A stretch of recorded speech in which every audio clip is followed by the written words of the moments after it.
Ate, saan kinukuha yung birth certificate? Wala akong pakialam sa'yo! Thank you.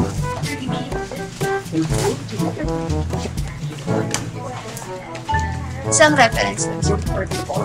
Dalawang copy. Dalawang copy. Oo, isang reference lang. Nagbabayaran pa ba? Wala niyo. Okay, thank you. Name and signature pa. Thank you. Kuya?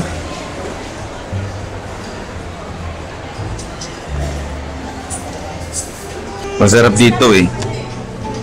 Shabu-shabu. Tama-tama sa zona. Bastos ka! Ano ba dito yung ano nyo? Ako all meat lang ako. Pwede bang all meat lang? May mga individual set lang. Good for one. Okay. So ito yun, kunwari order ako ng beef strip loin. Kasama na to. Opo. Magkaiwalay kami kunwari. Yes sir, bali pili din po siya ng gusto niya sir. Ano ba gusto mo? Chicken sir. Chicken? Ito yan eh. O chicken, hiwalay sa kanya. Sa akin, Angus beef. And sir, Oo. Tapos bigyan mo na lang siya ng kanin. Ayan na nga, kinuha lang natin tong ating birth certificate para po sa renewal ng visa sa Japan. Kailangan na nating mag-renew ng visa. Renewal naman na yun. At saka naka-multiple naman na tayo dati. So hopefully, sana bigyan tayo ng multiple 10 years para hindi pa ulit-ulit. Pwede kaya yun? Sige, isipin natin pero kain muna tayo.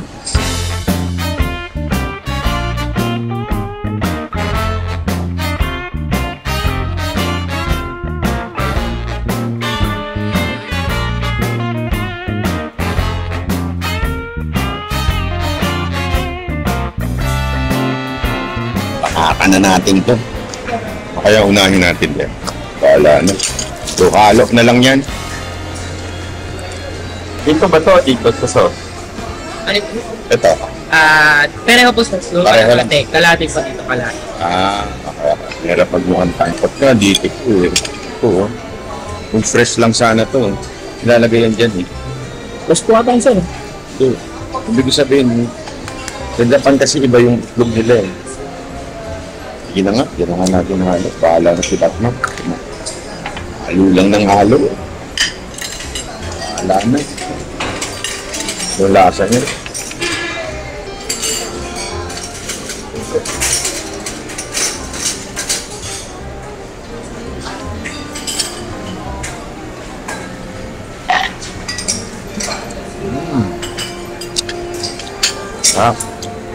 Yes.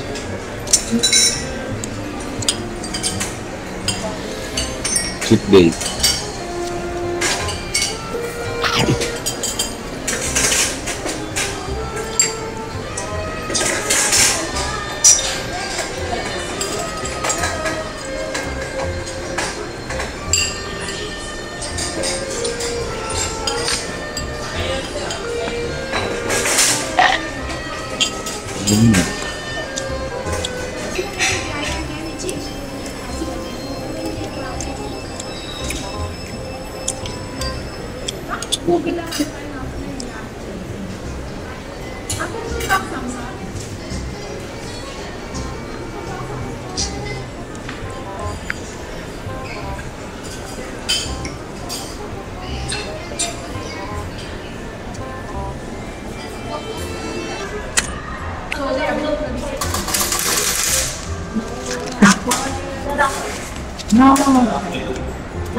Daming alam nitong ano to ha.